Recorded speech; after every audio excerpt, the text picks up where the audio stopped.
जय हिंद।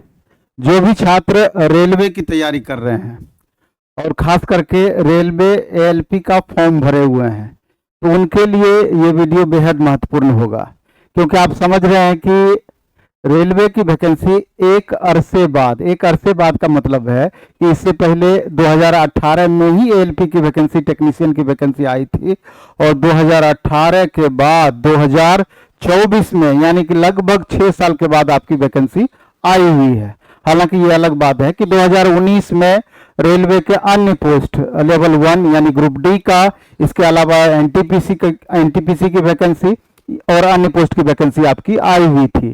तो आपके लिए बेहद ये महत्वपूर्ण वीडियो इसलिए भी होने वाला है कि कुछ बातें इस पर हम डिस्कस करने वाले हैं, और निसंदेह ये हमारा जो 24 साल का पिछला अनुभव है इस फील्ड का, वो आपको इसका लाभ दे पाएगा। आपको वीडियो लास्ट तक देखना है। जैसा कि आप इसमें देख रहे हैं कि जोन का सिलेक्शन कितना महत्वपूर्ण, और जोन वाइज या फिर इसके बाद जो वैकेंसी आपकी बढ़ी है, इसके कारण से अब कट ऑफ पर क्या प्रभाव पड़ना है, क्योंकि 5696 वैकेंसी पर लगभग 19 लाख प्लस बच्चे फॉर्म भरे हुए थे। जब अब ये वैकेंसी लगभग 3.3 टाइम्स बढ़ा दिया गया, यानी कि 18,799 वैकेंसी कर दी गई है, तो जोन का सिलेक्शन, क्योंकि अब कुछ दिनों के बाद आपको जोन वाइज मौका आपको दिया जाएगा। जो भी छात्र फॉर्म भरे हुए हैं वो जोन चूज कर सकते हैं या दूसरे जोन में आप जा सकते हैं।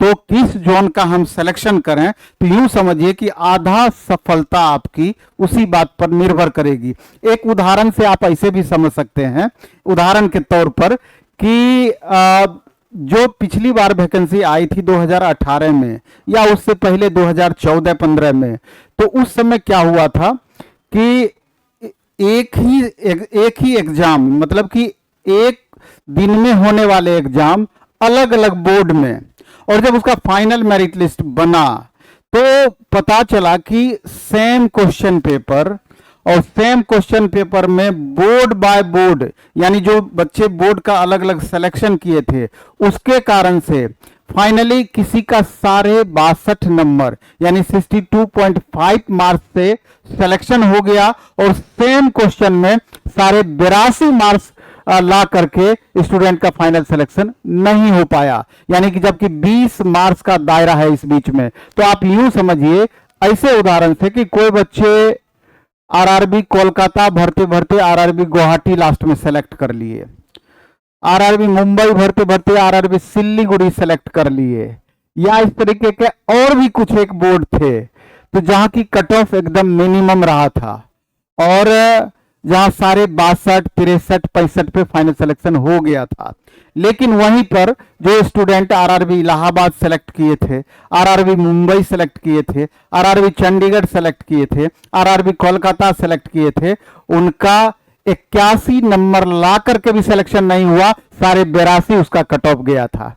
तो आप समझ सकते हैं कि जोन का सिलेक्शन अभी और आगे चल करके उस हिसाब से बोर्ड का सिलेक्शन का आपको मौका मिलेगा, तो कितना महत्वपूर्ण आपके लिए होने वाला है। हालांकि मेरा ये बताना कि अमुक जोन को आप चूज कर लीजिए या अमुक बोर्ड को चूज कर लीजिए, तो वो हमको लगता है कि वो सही नहीं होगा, क्योंकि हम खास सेलेक्टिव एक दो बोर्ड पर अगर हम चर्चा कर देंगे तो पता चलेगा कि मैक्सिमम संख्या में स्टूडेंट वहीं मूव कर गए और उसका कट ऑफ फिर उसी तरीके से लगातार बढ़ गया। तो ऐसी परिस्थिति में आपको लॉस हो सकता है। तो इसलिए आपको करना क्या है कि जब भी आपको मौका दिया जाएगा चेंज करने का, तो उस समय आपको नजर रखना है कि मैक्सिमम बच्चे किस ओर रोटेट कर रहे हैं। क्या आरआरबी भोपाल में मैक्सिमम बच्चे जा रहे हैं, बिलासपुर में सबसे ज्यादा वैकेंसी होने के कारण वहां मैक्सिमम बच्चे मूव कर रहे हैं, मुंबई मूव कर रहे हैं, एक जगह कलेक्ट नहीं होना है, नहीं तो फिर बातें वही हो जाएगी, नंबर ऑफ स्टूडेंट काफी बढ़ जाएगा, सीट आपका वहां पर सीमित रह जाएगा। इसलिए करके सब स्टूडेंट अगर आपस में बढ़ते हैं मूवमेंट के अकॉर्डिंग, तो हमको लगता है कि सबको इसका लाभ हो पाएगा, और नहीं तो कहीं पर बहुत ज्यादा बच्चे हो जाएंगे, कट ऑफ उससे प्रभावित रहेगा, और कहीं पर मिनिमम छात्र रह जाएंगे तो उससे भी कट ऑफ प्रभावित रहेगा। सवाल ये उठता है कि जैसे बहुत हम वीडियो यूट्यूब पर देखे, तो वहां पर उस वीडियो में बहुत सारे शिक्षक इस बात पे चर्चा किए कि 25 मार्क्स पे आपका सिलेक्शन हो जाएगा, 30 मार्क्स पे सिलेक्शन हो जाएगा, 35 मार्क्स पे सिलेक्शन हुआ था, हो जाएगा पिछली कट ऑफ के आधार पर। तो सवाल ये उठता है कि ऐसा नहीं है कि 6 साल में बच्चों की क्वालिटी नहीं बढ़ी है, ऐसा नहीं है कि 6 साल में आईटीआई करने वाले छात्रों की संख्या में कमी आई है। चूंकि डिप्लोमा और बीटेक वाले को भी अलाउ किया जाता है, तो समझ सकते हैं कि छात्रों की क्वालिटी क्या रहती है।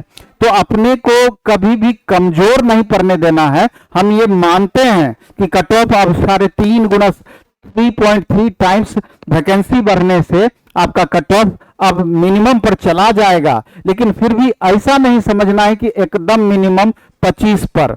तो उसमें भी कैटेगरी बाय कैटेगरी आपका मार्क्स में भिन्नता रहती है।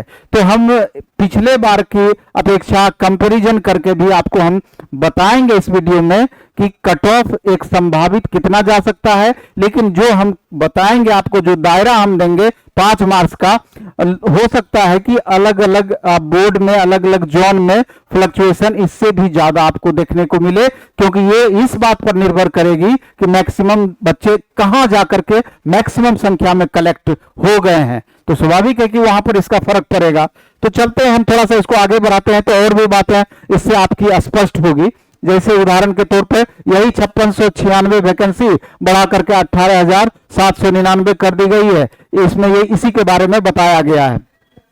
इसके अलावा आप देखेंगे कि कहां कहां किस हिसाब से बढ़ी है। तो आप देखें साउथ ईस्ट सेंट्रल रेलवे, जिसके अंतर्गत आपका बिलासपुर पड़ता है, तो कुल मिलाकर के बिलासपुर में 2781 वैकेंसी, जो कि सबसे ज्यादा बढ़ी है यहीं पर। 1192 पोस्ट पहले से था, 3973 पोस्ट अब बढ़ करके हो गया है। एक बात और गौर करना है कि बहुत सारे अब छात्रों को ये लगता है कि नंबर ऑफ वैकेंसीज उस समय कम देख करके उन्होंने फॉर्म नहीं भरा, लेकिन अब लगता है कि हम लोगों को मौका मिलना चाहिए। वास्तविक में मौका हमको नहीं लगता है कि गवर्नमेंट, यही बड़ी बात हो गई कि आपको जोन बदलने का मौका दे दिया गया है, लेकिन हमको नहीं लगता है कि आपको ओपन करेगी और बाहर के बच्चे अब इसमें घुस पाएंगे। इसलिए 19 लाख प्लस जो अभ्यर्थी हैं, अंतिम तक वही अभ्यर्थी, उन्हीं अभ्यर्थियों के बीच में स्ट्रगल होना है, कंपटीशन होना है। बाहर से भरने की अनुमति हमको नहीं लगता है कि अब एक्स्ट्रा सरकार आपको देगी ऐसा मौका।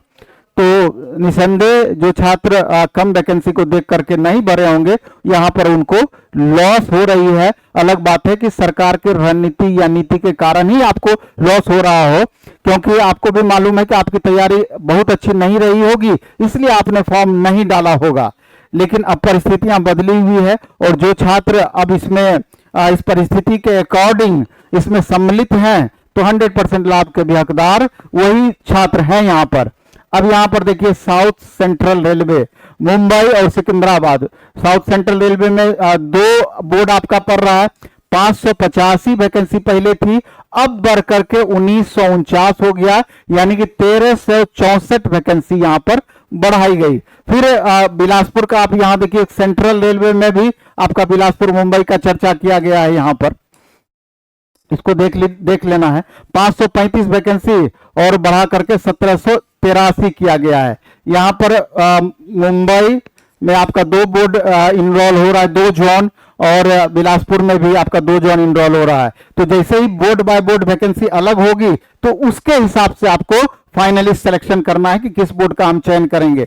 ईस्ट कोस्ट रेलवे जैसे भुवनेश्वर है, यहां पर भी आप देखिए सिकंदराबाद का आ गया, चूंकि बड़ा एरिया कवर करता है। फिर बेंगलोर है, तो 479 से बढ़ करके आपका 1595 हो गया।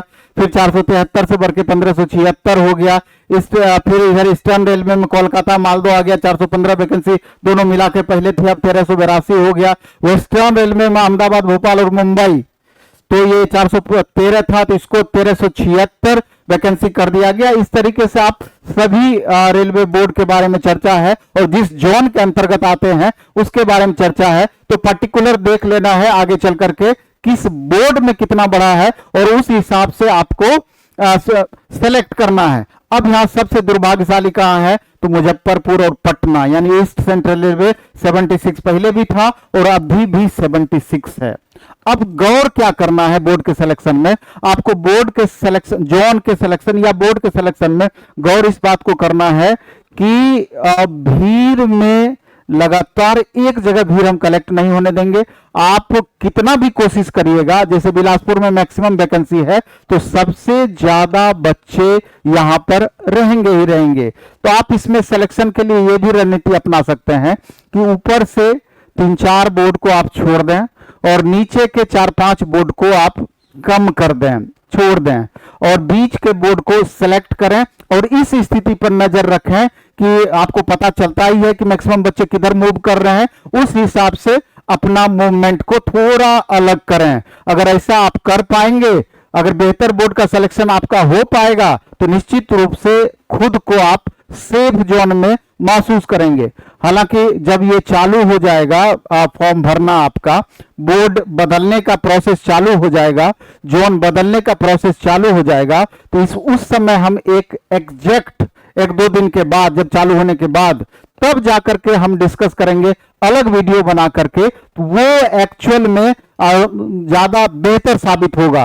क्योंकि अभी तो हम एक आइडिया के लिए जस्ट आपको शेयर कर रहे हैं ये वीडियो। इसके अलावा आप देखेंगे जो जिस बात पर हम चर्चा किए थे, कंपैरिजन करके कि 2018 की वैकेंसी की तुलना अगर 2024 की वैकेंसी से हम करते हैं तो जाकर के हम कट ऑफ पर क्या फर्क देखते हैं, ये चीज है। तो आप देख रहे हैं कि 2018 में कुल मिलाकर के 17,676 वैकेंसी पहले आई थी और बाद में इसको बढ़ा करके रिवाइज करके 27,795 किया गया था। तो और सबसे बड़ी बात है कि उस समय लगभग 48 लाख 45 to 48 लाख का डेटा मिलता है। तो 45 से 48 लाख छात्र उस समय फॉर्म भरे हुए थे। जबकि 2024 में आप देख लीजिए कि 5696 वैकेंसी पहले थी। यही सबसे बड़ा रीजन रहा, इतनी कम संख्या। आपको देखने में तो लग रहा है 5696 वैकेंसी, लेकिन इसी को जब कैटेगराइज किया गया, board by board, RRB by RRB अलग किया गया, फिर उसके बाद कैटेगरी बाय कैटेगरी अलग किया गया, तो पता चला कि कहीं पर आपका 20 vacancy, 25 vacancy, 30 vacancy, 50 vacancy, 100 vacancy यही रहा। इसी कारण से बहुत सारे बच्चे फॉर्म नहीं डाले। लेकिन जब सीट बढ़ा करके लगभग 3.3 गुना बढ़ा करके 18,799 वैकेंसी की गई और ओवरऑल स्टूडेंट की संख्या लगभग 19 लाख से 19.25 लाख, 19.5 लाख संख्या है, तो आप देख रहे हैं। और रिजल्ट इसका 15 गुना दिया जाना है। सबसे बड़ी बात यह है कि 15 टाइम्स इसका आएगा रिजल्ट, लगभग 2.88 लाख, यानी कि लगभग यूं कहिए कि 2.25 लाख रिजल्ट आपका आना है। अब 19 लाख बच्चे फॉर्म ही भरे हैं और 2.25 लाख रिजल्ट ही दे देगा, तो आप समझिए 3×6 = 18, लगभग 6.5 गुना कंपटीशन आपका रहा। तो एक तरीके से आप समझिए कि कंपटीशन बहुत ही कम है बनिस्पत। लेकिन ऐसा नहीं है कि आप पीटी का रिजल्ट, सीबीटी 1 का रिजल्ट ले करके बहुत बड़ा तीर मार देंगे, ऐसा नहीं होना चाहिए। आप सीबीटी 2 के लिए अभी से कमर कसना होगा। जिनका भी परफॉर्मेंस अच्छा है और सीबीटी 2 में अपना परफॉर्मेंस बहुत बेहतर से बेहतर करके एक सीट आप फाइनल करने का प्रयास करेंगे। क्योंकि आपको पता है कि लगभग साइको के लिए जो बुलाया जाएगा, आप देख रहे हैं कि करीब 8 टाइम्स 8 गुने छात्रों को साइको के लिए बुलाया जाएगा। लगभग 1.5 लाख बच्चे साइको तक पहुंचेंगे। तो धीरे धीरे और छटते हुए चले जाएंगे, यानी कि वहां पर जाकर के कंपटीशन लेवल आपका ज्यादा आपका दिखेगा। तो अगर इस पॉइंट ऑफ व्यू से अगर हम बात करें तो हम देखेंगे कि कट ऑफ क्या जा सकता है। इस कट ऑफ के बारे में डिस्कस करने से पहले थोड़ा हम आपको यह भी बताना चाहते हैं कि प्लेटफॉर्म बाय नवीन कुमार सिंह, अपना यूट्यूब चैनल है नवीन कुमार सिंह के नाम से, प्लेटफॉर्म बाय नवीन कुमार सिंह के नाम से टेलीग्राम चैनल है। आपको हम बता देना चाहते हैं कि एक बहुत बेहतरीन चीज फ्री ऑफ कॉस्ट आपके लिए हम लाने वाले हैं, बिल्कुल फ्री। आप कहीं भी नया एडमिशन लेने को एलपी में सोच रहे हैं तो कुछ दिन के लिए आप स्थिर हो सकते हैं, क्योंकि आपको बेहतरीन टीचर के द्वारा, क्योंकि आपको मालूम है कि सीबीटी 1 में एलपी का मैथ, रीजनिंग, साइंस 75 में से 65 क्वेश्चन का योगदान इस 3 महत्वपूर्ण पेपर से आपका होना है। और 10 मार्क्स में तो आपका सारा जीएस स्टैटिक मिला करके होना है, तो उसको तत्काल सेकेंडरी रखना है। लेकिन 65 मार्क्स 75 में से जो ये तीनों पेपर का से क्वेश्चन पूछे जाएंगे, तो इस पर एक हम विशेष चीज लाने वाले हैं, 30 क्लास 30 मैराथन यूट्यूब पर। और कब से लाएंगे इसकी घोषणा हम शीघ्र करेंगे। 2-4 दिन के अंदर में इसको हम ले आएंगे, क्योंकि अगस्त में आपका एग्जाम संभावित है और एग्जाम से पहले बेहतरीन तरीके से आपका हम ये तीनों पेपर समाप्त करेंगे, जिसमें कि मैथ आपका अमरजीत सर मैथ कराएंगे और हम आपको गारंटी देते हैं कि इंडिया के टॉप मोस्ट टीचर में से मैथ का फैकल्टी आपके होंगे। और एक बार अगर आप क्लास मेरे कहने पे कर लेते हैं, दावा है कि उस क्लास को आप फिर आगे से मैथ दूसरे टीचर से आपको पढ़ने में मन ही नहीं लगेगा, आपको बेहतरीन फायदा उससे समझ में आएगा।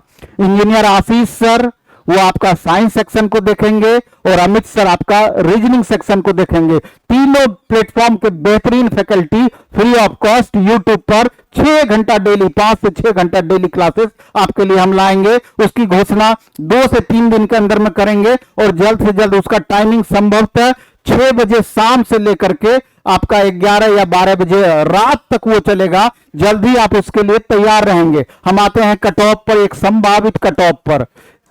तो सीट के बढ़ने के कारण अब जो कट ऑफ की स्थिति बनी है, जनरल कैंडिडेट अगर 45 से 50 के बीच मार्क्स लाते हैं तो निसंदेह उम्मीद कर सकते हैं कि आपका मैक्सिमम बोर्ड में, सभी बोर्ड में वो आगे की परिस्थिति पर निर्भर करेगी, लेकिन मैक्सिमम बोर्ड में आपका रिजल्ट की संभावना बढ़ेगी। और ओबीसी कैंडिडेट, हम बड़ा रेंज लिए हैं 5 मार्क्स का, ओबीसी कैंडिडेट 40 से 45 के बीच अगर मार्क्स लाते हैं, निसंदेह आप रिजल्ट की आशा कर सकते हैं।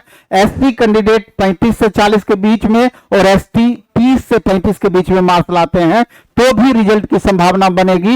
एक बात और समझना है कि इतना मार्क्स, आप जितने भी मार्क्स लाएंगे, 2 बातें इसमें होगी। एक महत्वपूर्ण फैक्टर नॉर्मलाइजेशन वाली है, इस बात को याद रखना है। नॉर्मलाइजेशन, आप जितना भी मार्क्स लाएंगे तो ऐसी परिस्थिति में क्या देखने को मिलता है कि अगर टफ क्वेश्चन पूछ दिया वहां पर फ्लक्चुएशन ज्यादा होता है, और अगर इजी क्वेश्चन पूछा तो कई बार एक्चुअल मार्क्स से भी कम मार्क्स आपको आ जाता है। तो ये बहुत कुछ आपके भाग्य पर भी निर्भर करता है कि वो जो 1.5 घंटा का समय उस समय एग्जामिनेशन हॉल का है, वो दिन आपके लिए कैसा है, उस पर भी बहुत रिजल्ट आपका निर्भर करेगा। लेकिन अभी से जो आप मेहनत करेंगे या इससे पहले से जो लगातार मेहनत करते आए हैं, वही मेहनत अंततः निर्णायक आपके लिए साबित होगा। तो आप देख लिए ये कट ऑफ की स्थिति, लेकिन इसके बाद फिर से आपको कहना चाहेंगे, पीटी में रिजल्ट लाके हम तीर नहीं मार लेंगे, बल्कि फाइनल सिलेक्शन कैसे हमारा हो ये बेहद महत्वपूर्ण है। और पहले आप पीटी का तैयारी कर लीजिए और अलग अलग वीडियो के माध्यम से railway NTPC, railway group D और हम other technician post, railway JE, हर पोस्ट के बारे में अलग अलग हम वीडियो बना करके, क्योंकि आप बहुत प्रतिभाशाली बच्चे हैं और बहुत आपने वेट किया है, बहुत इंतजार किया है, लेकिन अब वो इंतजार की घड़ी समाप्त होने वाली है। आप अपने मेहनत के बलबूते एक सीट पक्का करने का प्रयास करेंगे और कर्म की हमेशा प्रधानता होती है। अगर सही दिशा में सार्थक मेहनत करते हैं तो आपको एक सीट आपको मिलेगा ही मिलेगा। कितने बच्चे फॉर्म भरे हैं, कितनी वैकेंसियां हैं, उससे हमको मतलब नहीं है, बल्कि हम मेहनत के बलबूते एक सीट अपना कंफर्म करेंगे ही करेंगे। यही सोच के साथ आपको लगातार तैयारी करना है और लगातार अच्छे से तैयारी में लगे भी रहना है। तो इस वीडियो में हम इतना ही रखेंगे। धन्यवाद, बेस्ट ऑफ लक। खूब अच्छे से पढ़ाई कीजिए, खूब मन से पढ़ाई कीजिए। धन्यवाद।